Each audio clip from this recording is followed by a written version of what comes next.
Book of Joshua, chapter 2, verses 12 through 21. It says, "Now swear to me by the Lord that you will be kind to me and my family since I have helped you. Give me some guarantee that when Jericho is conquered, you will let me live along with my father, my mother, and brothers and sisters and all their families. We offer our own lives as a guarantee for your safety." The men agreed, "If you don't betray us, we will keep our promise when the Lord gives us the land." Then, since Rahab's house was built into the city wall, she let them down by a rope through the window. "Escape to the hill country," she told them. "Hide there for 3 days until the men who are searching for you have returned. Then go on your way." Before they left, the men told her, "We can guarantee your safety only if you leave the scarlet rope hanging in the window. And all your family members, your father, mother, brothers, and all your relatives must be here inside the house. If they go out into the street, they will be killed. And we cannot be held to our oath. But we swear that no one inside this house will be killed. Not a hand will be laid on any of them. If you betray us, however, we are not bound by this oath in any way. I accept your terms," she replied. And she sent them on their way, leaving the scarlet rope hanging from the window. Title of today's sermon is "When the Dust Settles." When the dust settles. You know, there's a lot that's been going on lately. A lot going on in our country. A lot going on in our world. And it seems that the entire country is always split on everything. It seems like there's always half that's this way, half that's that way, and there are a lot of things that have been going on lately. It's just sometimes causes you to question the system that we trust in, the system that we depend on to make sure that all people are treated fairly. But the funny part is, the same way I have questions, there's a whole other half to this country that don't see a problem at all. That sees a problem with me having questions. I can remember we were just kind of dealing with the whole Michael Brown stuff, and you kind of said, well, you know, wow, this is strange that was able to happen for an unarmed man, a young boy, and was killed like that. But, you know, maybe some stuff the jury saw that we didn't see. And so, you know, systems, it might work, it might. But then, when they tell you that your eyes don't even work, and you see a young man, father, husband, when you see him confronted with something that you just normally write a ticket for, a citation for, and thrown to the ground and choked and yelling, "I can't breathe," and all of these people that are trained to protect, all of these people that are trained to treat emergency health situations, sat there and watched him be choked to death, a practice that was supposed to be outlawed, and then sat there and watched him die and just touched him and keep him over like a fish on the shore of a beach, just hold him and resuscitation methods, and you just sit and wonder how you look at something like that and still say that somebody was not at fault for doing. But as I thought that, and you see stuff going on all around the country. And I had to actually change my sermons up on the revival to deal with what was going on today. And as deeply as something like that touches me and wonder, come on now. Okay, maybe there's some stuff I did, but this is what I saw. How do you come back? How do you feel protected? And then I see a couple of prominent ministers right here in St. Augustine posting in the media and social media, but how horrible it is that we're saying all these negative things about law enforcement, and that we need to start a law enforcement appreciation. The problem ain't that we don't appreciate law enforcement. People take issues and then, because they don't want to deal with the issue, they go to a whole different, this ain't got nothing to do with Law Enforcement Appreciation Week. This has to do with unjust and unfair practices by, in this case, happens to be a system. And I'm going to be honest with you, I don't even think it's a race issue. I know that sounds big. I don't even think it's race. I think the law enforcement system, because I think even if you get in there and you're black, you got to fight a system, and you got to fight not to succumb to a system that does not look at everybody in the same manner. And so it's a systemic problem. You can't fix this problem thinking it's black and white. It ain't black and white, it's systemic. But then when I see folk that you look up, that you respect in our community, that what they got to do with this? Just keep your mouth shut. Let us breathe. Let us go through our stuff. If you ain't got nothing to just be quiet. Why you got to always come against us when we hurt? When your family member died, do I go to the funeral and hold up signs protesting? I let you grieve. But it seems like there's always another side. And it seems like it's always about 50%. A whole nother side they got to come out even when you grieve. But because I know God, when the dust settles, some of our issues are a result of missed opportunities. Have you ever heard the term carpe diem? It means to seize the day, and then they say seize the moment. When an opportunity comes, you got to take advantage of it right then, or you might not get that opportunity again. Seizing the moment. And I believe we miss out on a lot of things in life because we don't seize the moment. Sometimes it's just the right time to make things happen. Sometimes if you don't jump on it now, it's going to pass you by and you might not get that opportunity again. And I think that some of our issues are a result of missed opportunities. Sometimes people tell you to be quiet and shut up when it ain't time to be quiet and shut up. This is an opportunity now to where you finally got some light on the situation. This thing ain't new. If y'all think the stuff that we dealing with is new, y'all lost. This stuff not new. People been dead. This stuff been happening. Just so happened that the media finally put something on TV for us to see, but it's folk in neighborhoods all around. Folk they see stuff like that happen and they start talking about black on black crime. That's a problem, but that ain't got nothing to do with what I'm talking about right now.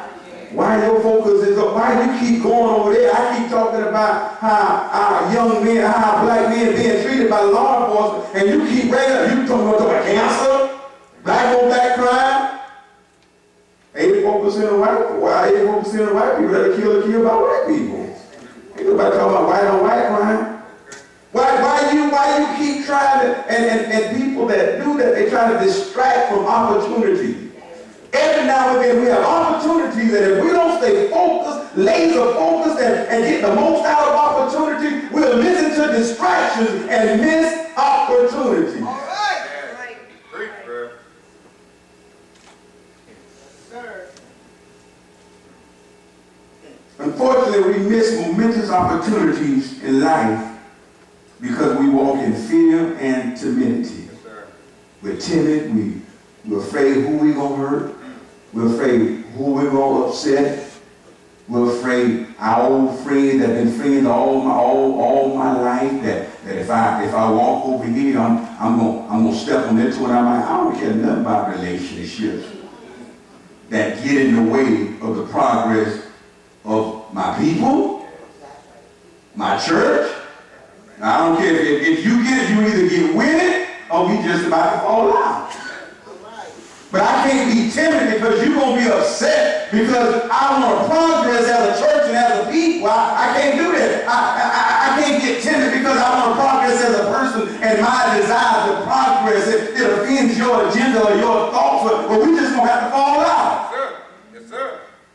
Because when I sit down and be quiet, you're going to go on about your nice life and not have to deal with the issues I have to deal with and just throw me crumbs to make me feel better every now and then.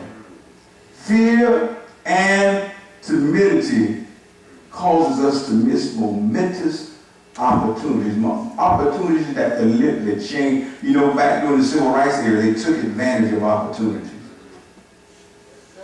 Now, some of you might be heartbroken to know that the experience with Rosa Parks and the bus that caused major things to happen.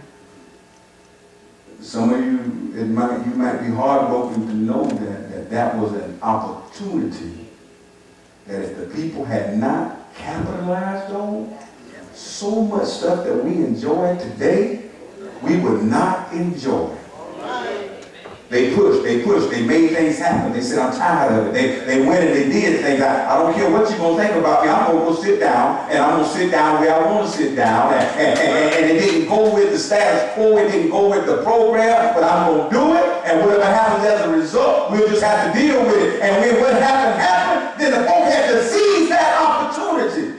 They had to seize that moment. They had to jump on that moment for the wheel, the momentum to really begin to pick up. And in life, there are the opportunities that are going to come as a result of us not being fearful and not being timid, but standing up, and the opportunities will present themselves, and we have to jump on and take advantage of those opportunities. If it means I have to lose everybody that likes me, big deal.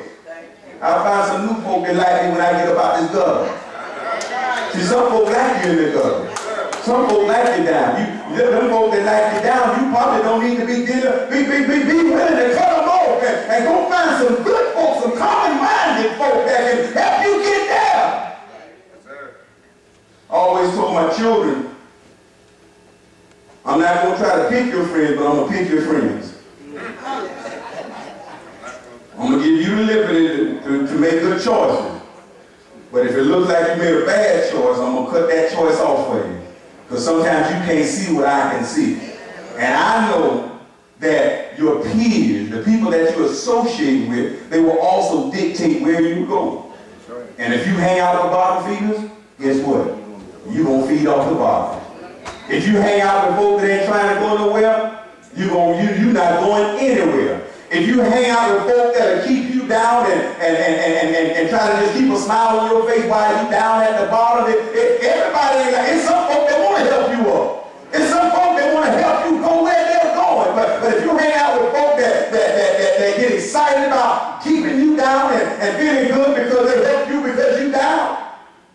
When we have fellowship with churches and we come here, I say, now don't come treat us like a missionary. I don't have problems with this whole racial trying to get together. That's good. I think that's God. But don't come over here like we're a mission project. We proud people. We successful people. We'll accomplish people. We can come together on even terms and we can deal. And I've shocked folk when I said that to them. Like, we don't need people. Don't come give us nothing. Keep it. Don't give us nothing. Don't bring us. You can bring some fellowship and some common conversation, but we don't need any handouts. We do good just by ourselves. You don't need anything, we do good. But if you want to bring some intellectual conversation, some thoughts, some ideas shared, we can operate on the same plane, but don't think you're dealing with the kind of folk that just want you to come over so they can come, so you can hand something to them and they jump like a little puppy. And no, that ain't us right here. That ain't how we do it over here. We get on even ground. But you can't be afraid. You can't be timid that you might get cut. This woman right here in this story, her name was Rahab. Y'all, some of y'all heard of Rahab. But you know what? Rahab took a stand. I got plenty of respect for Rahab. Rahab took a stand despite her present condition.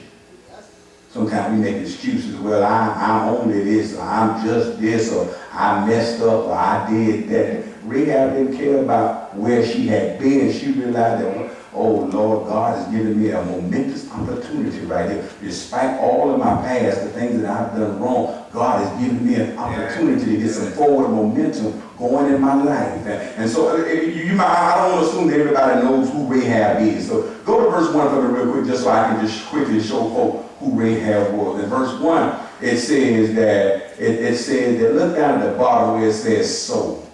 So the two men set out, these spies that Joshua sent out to the land that God said he was going to give people. The two men set out and came to the house of a prostitute. You know what I heard say? A prostitute named Rahab, and stayed there. That Rahab was a prostitute.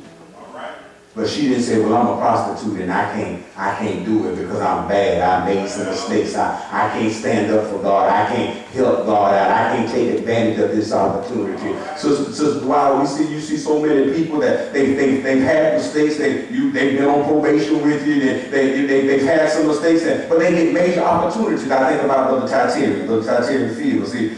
I met him a little bit after I first came, just coming out of prison and off of probation and trying to get involved and do well and just wanted to do something, just wanted to lead that life that he was living. Well, perfect, but wanted to try to do something different. But many people aren't willing to go and try. They always make excuses. I got a felony. I got this. I got that. And I think about Tatieri, and he wanted to work in the school system. They wouldn't let him work in the school system, and it makes sense. You can't just let anybody around our kids.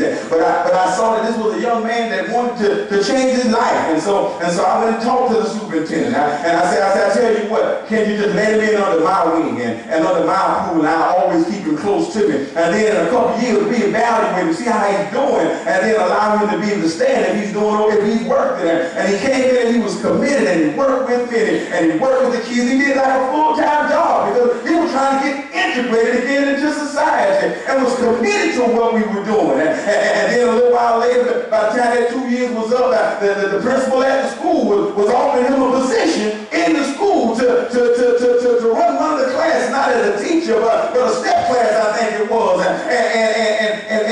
But many people in life, when opportunities come, they make excuses because of what they used to be, because of what they did, and they don't take advantage. I don't want to be embarrassed. I don't want to step out there and then they knock you down. Sometimes you got to be willing to step out there and take the chance of being knocked down. You just don't have to knock me down, because I'm not just going to sit back here and keep thinking, I wonder if I can. No, I'll be like that little train. I think I can. And you don't be like that little train. I think I can. I know I messed up. I know I made some mistakes, but I think I can do this. And Rahab, she didn't harp on the fact that she was a prostitute. An opportunity came for her to take advantage of a momentous occasion. God was about to take over the city where she lived. But God offered an opportunity for her and her family not to be destroyed. And so she didn't get caught up on who she was. It says in verse 3, I'm going to show you something else about Rahab.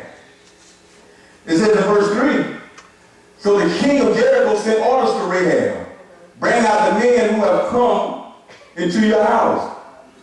Now, my question is, how did the king of Jericho know Rahab? He knows her name. Y'all go over and Rahab had some status. Rahab had position. Rahab had some influence. She had had resources. She was well connected. But despite being well connected, sometimes when we think we're well connected, we don't want to risk our connections by standing up for God and standing up for what's right. But Rahab said, despite my resources, my connections, the influence I might have in my community, my ability to get it done, despite all of that, if God's going to give me an opportunity to stand up for right, stand up for justice, to stand up for Him, I'll risk all of it. She didn't get caught up in who she was or her past, and she didn't let her connection stop her. I think about one thing, a very unfortunate thing that happens in many communities is God will raise up people for the purpose of one thing. I told our city manager. I told him, I said, man, as bad, as much as you want to try to think about diversity, as much as you want to try with a sincere heart to think about doing the right thing, I said, you have to try to think about it. When you sit at the meeting with all your heads and your staff, you got to try to think about what's right. I said, when you've been in it, when you've been in the struggle, I say there's some things that you all can say that automatically a red flag will go up, antennas will go up to one that's been in the struggle. But it might slip by you, not because you're racist, not because you have bad intentions, because you have to work at trying to catch it. We gotta try to catch it. And I said, so when you deal with your heads, you ain't got you have no other opinions there. You have folk that are trying to think about diversity. I ain't got to think about diversity. I'm diverse. I don't have to think about trying to pull up those that don't have opportunities because I'm part of it. But unfortunately, what happens is, in some instances, God will allow some of us to get in some of those places. Will allow some of us to sit at some of those tables. And then when we get there, we covet our connections now. We covet the newfound resources that we have. We covet the new level of associates and friends so much that we covet that. We covet that so much that we're unwilling to risk losing that by doing something that God is pressing on our heart. We have momentous opportunities, but we pass them up because we don't want to lose our connections, our resources. But I stopped by to tell you that resource and that connection will only last as long as God allows. Amen. God giveth and God taketh away. But just like Mordecai told Esther, maybe God put you in here, this place, for such a time as this. But I like Rahab. Rahab is one of my favorite people. I was a prostitute, one of his favorite people in the Bible. Rahab is one of my favorite people in the Bible because she didn't let her ass hold her up, and she didn't let her current connection stop her from standing up. And so Rahab, she took a stand despite her present condition, and she realized that now that I'm taking a stand, the first thing I need to do is pray.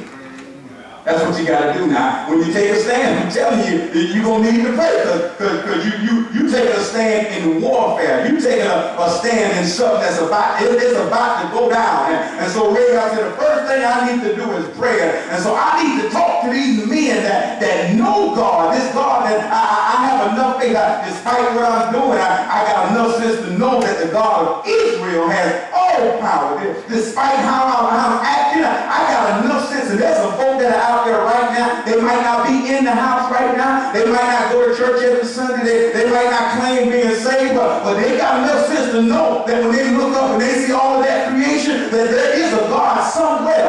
And Rahab said, Rahab, I got enough sense to know that this God that they're talking about, if he's going to come take over this city, Jericho, I got enough sense to know that it's going to happen. and he's given me an opportunity to be saved. And so I need to begin to pray. And I'm not just going to pray for myself, but I'm going to pray for my family. And I'm going to talk to the ones that he sent over here to talk to me. And so it says in verses 12 through 13, it says that Rahab, when she told the men, said, yes, I'll do it. She said, now swear to me by this day, the Lord, that your Lord will be kind to me and my family since I have helped you.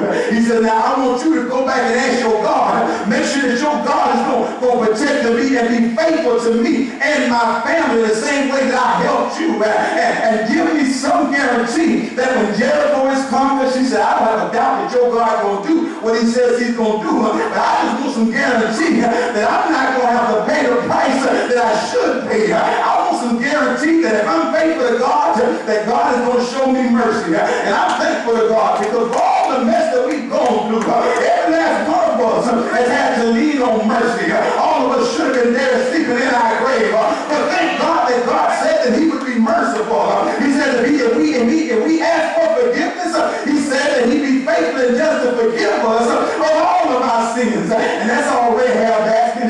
Rahab saying, I'm willing to do it for you because I know that your God don't play around. But when I do it for you, will you take care of me? Will you take care of my house? Will you take care of my mom, my dad, my brother, my sister, my friend? Will you make sure that everybody in my house is taken care of? And then when she had to pray to God, and every now and then, we're going to have to get down on our knees and ask God, say, God, I'm going to step out there, I'm going to do this for you. I want to let you know that I spent a lot of time praying. And I called on that lady I called on just a few minutes ago to come up and help me preach. I called on her to pray for me because there's some mess that I stepped in here. Sometimes I tell myself, Mama, just show up to church, do what you're going to do and go back home. But it's just some stuff I just can't handle. I don't like sin, and I don't want to step out there in it. Everything I step in, it ain't because I want to step out there. It's because God has given an opportunity that I just don't want to miss. But every now and then I step in something, and I say, God, I'm going to need you, God. I'm going to need you to help me, God. My members won't understand. The friends that I've met in the community won't understand. Folk won't understand, God. But God, I'm willing to go, God. But God can protect me through it, God. And sometimes in life, you're going to face things in your life. You're going to have to step out there. You're going to have to be like Peter and step out there on the water. But before you step on that water, you talk to God and say, God, I'm going to trust you with this right here, God. I ain't trying to tell you what to do, but I'm asking if you're going to will you protect me? Will you protect my family? On your job, you're going to have to pray. God been putting on your heart to say something. You've been seeing something wrong, and God been putting on your heart to say something. I ain't telling you not to say something, but before you say something, you better pray. You better talk to God and say, God, when I speak out on this injustice, God, will you protect me, my mom, my dad, my sister, my brother, my spouse, God? And then Rahab, she prayed to God and said, God, will you help me? She not only prayed that God would spare her life, but she also prayed for her father, her mother, her brother, her sister, and all that they owned. In verses 14 through 21, the scripture goes on and says, we offer our own lives as a guarantee for your safety, Rahab. If you don't betray us, we'll keep our promise when the Lord gives us the land. Verse 15, she goes on and says, then since Rahab's house was built on the city walls, she went ahead and let them down about the rope through the window and escaped to the hill country. She told them, she said, I want you to go and hide there. See, she got connections. She knows how the system works. She knows they're going to look for you for 3 days, then they're going to give up. And so don't try to run all the way back home. Just go out there to the hill country, lay low and hide for 3 days. I know their policies. I know their practices. I know their leaders. In 3 days, they're going to stop looking, and then they're going to go back home. It's good to know somebody on the inside. Somebody on the inside can help you because they know the system. They know the practices. She said, lay low, and then in 3 days, take yourself on back home. Somebody say, yeah. She said, before they left, the men told her, we can guarantee your safety. We can see that you're a woman with principles. She said, but you got to leave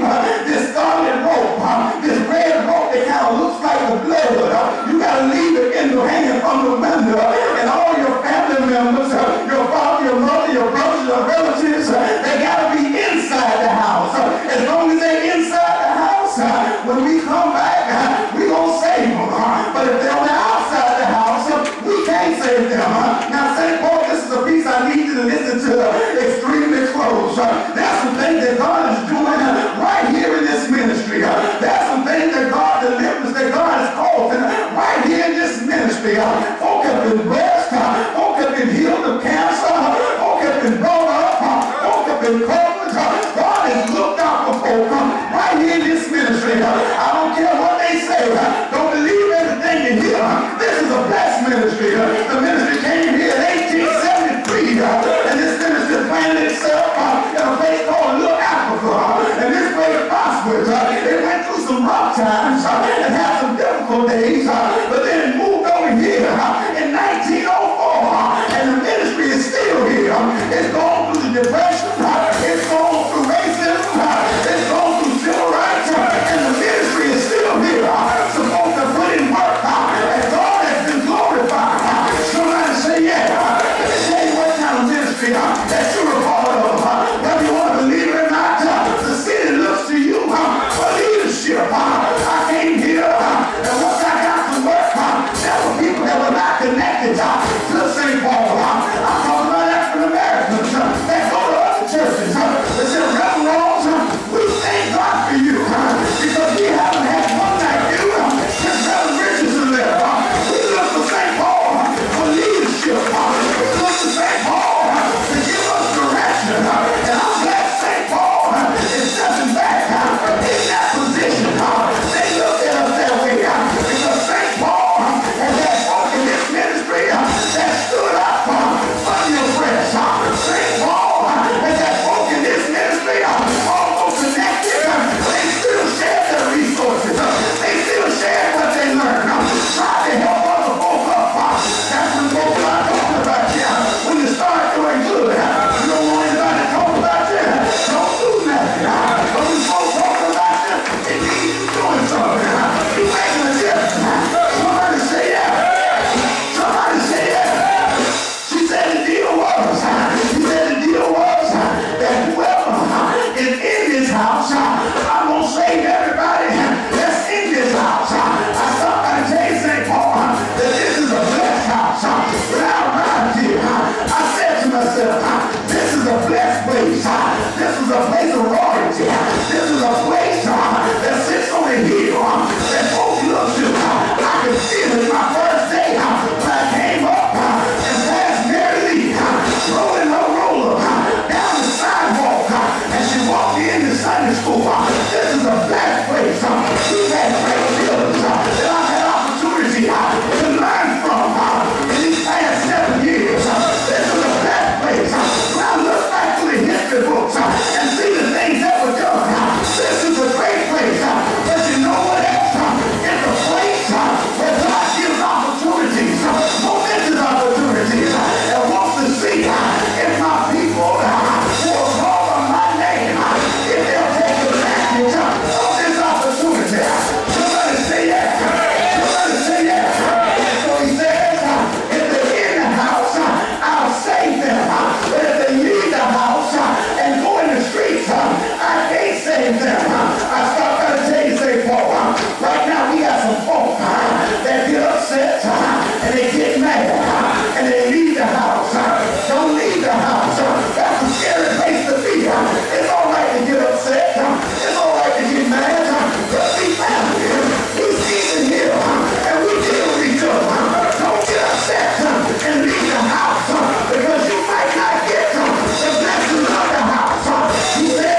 I'm going to let you shout before I share the bad news. I do have a bit of bad news. Sometimes when we step out there, have you ever stepped out there to do the right thing and then got out there and wondered, what in the world did I just agree to? What in the world did I just get myself in? That's going to happen. Let me tell you something about Rahab. Rahab agreed that she was going to forget about her past, that she was going to disregard her connections and use her connections to benefit God. Going to risk all of that to help God's people. God's people said, we're going to save you and everybody to stay in the house. Just leave that scarlet thread, that scarlet rope, that red rope that kind of looks like blood to me. Leave that blood hanging out the window. And we'll come and save you. We won't destroy you like everybody else. And it sounded like a good deal. I don't pray sometimes, and it sounded like a good deal when I prayed, when God talked back. He said, Ron, everything will be all right. But he won't always tell the whole story. All he tells me is the end sometimes. It's going to be all right. Rahab, house. Read verse 15. Let's go back to 15.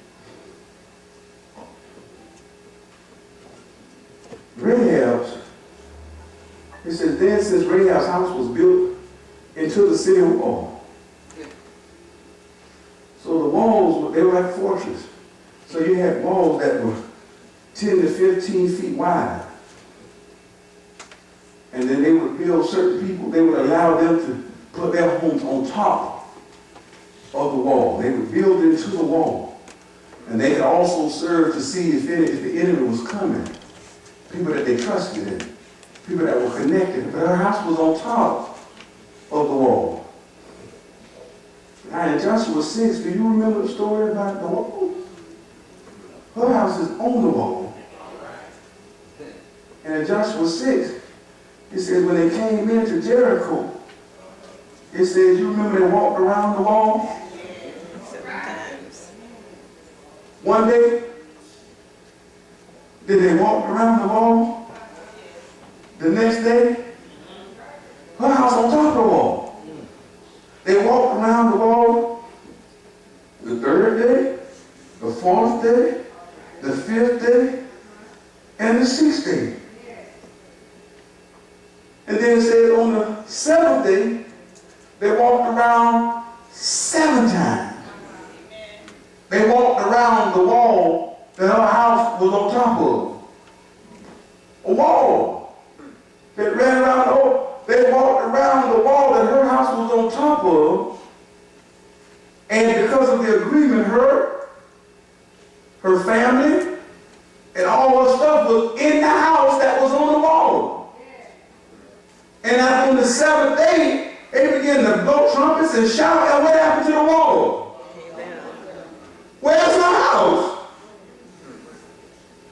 Her house is on the wall, built into the wall, at the top of the wall, and the wall came. Have you ever seen a demolition site?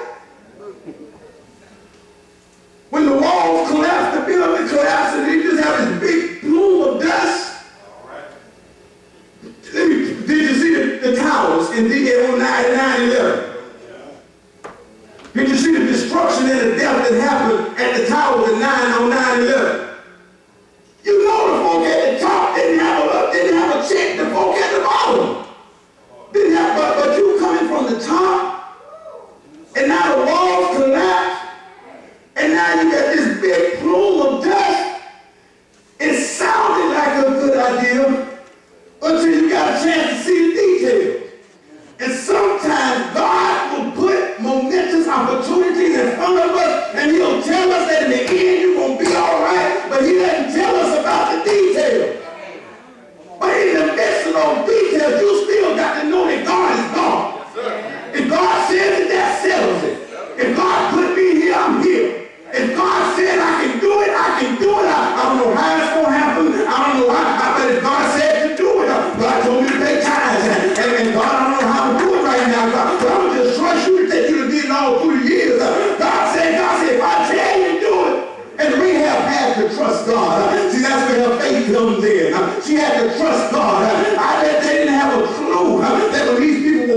around that some kind of way that the wall